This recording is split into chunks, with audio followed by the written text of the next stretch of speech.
வணக்கம். ஸ்ராயணம். இருவினை தன்னை அறுத்து இருள் கடிந்து. ஔவையார், ஔவை பாட்டி, நம்ம பாட்டி எவ்வளோ அற்புதமாக சொல்லியிருக்காங்க இந்த வரிகளை. விநாயகர் அகவலில் சொல்லியிருப்பாங்க. விநாயகர் அகவலில் இருக்கக்கூடிய ஒவ்வொரு வரியுமே இங்கே நிற்கணுங்க. உள்ள மனசுக்குள்ள ஆத்மார்த்தமா அப்படியே பிடிச்சு வச்சுக்கணும். அந்த வரிகளானது ஒவ்வொரு சக்ராஸையும் ஆக்டிவேட் பண்ணும். கைலாயத்துக்கு போறதுக்கு எளிமையானது ஒரு வழி அப்படின்னா விநாயகர் அகவல் படிச்சு பாருங்க. அதனுடைய பலன் என்னன்னு தெரிஞ்சு பாருங்க. நிச்சயமா அது நடக்கும். அதாவது கடுமையான கர்ம வினையை களையக்கூடிய சக்தி விநாயக பெருமானுடைய மந்திரத்தை, விநாயக பெருமானுடைய பெயரை ஒரு தரம் சொன்னால் போதும்.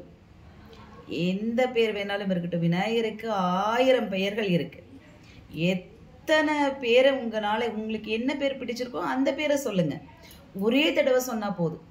நமக்கு தெரிஞ்ச மந்திரம்லாம் ஓம் கம் கம் கணபதியே நமோ நம, இல்லைன்னா விக்ன விநாயகனே, கணபதியே, கஜமுகனே, 5 கரத்தினை, யானை முகத்தினை, நின்று, இதுதான் நம்ம இதை விட தெரிஞ்ச மந்திரங்கள் எத்தனையோ பேர், நிறைய பேர் சொல்லிட்டு இருக்காங்க இல்லைங்களா?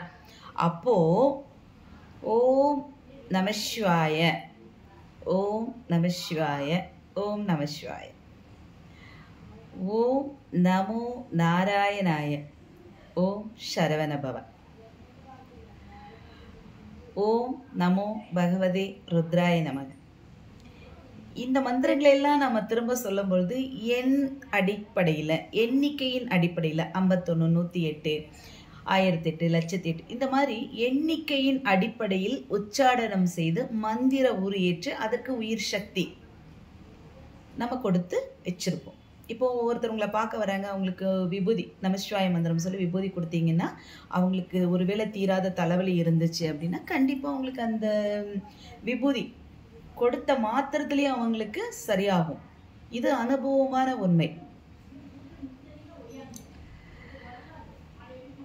ஓம் நமோ நாராயணா சொல்லி துளசி தீர்த்த கொடுத்து பாருங்க, உடனே அவங்களுக்கு சரியாகும். தொண்டையில் ஒரு பிரச்சனை இருக்கா, நாக்கில் ஒரு பிரச்சனை இருக்கா, தலை பாரமா இருக்கா, உடனே சரியாகும்.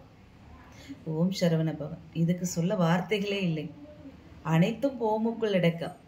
இந்த அண்ட சராசரம் அத்தனையும் எதற்குள் அடக்கம்? ஓம் என்னும் பிரணவத்துக்குள்ள.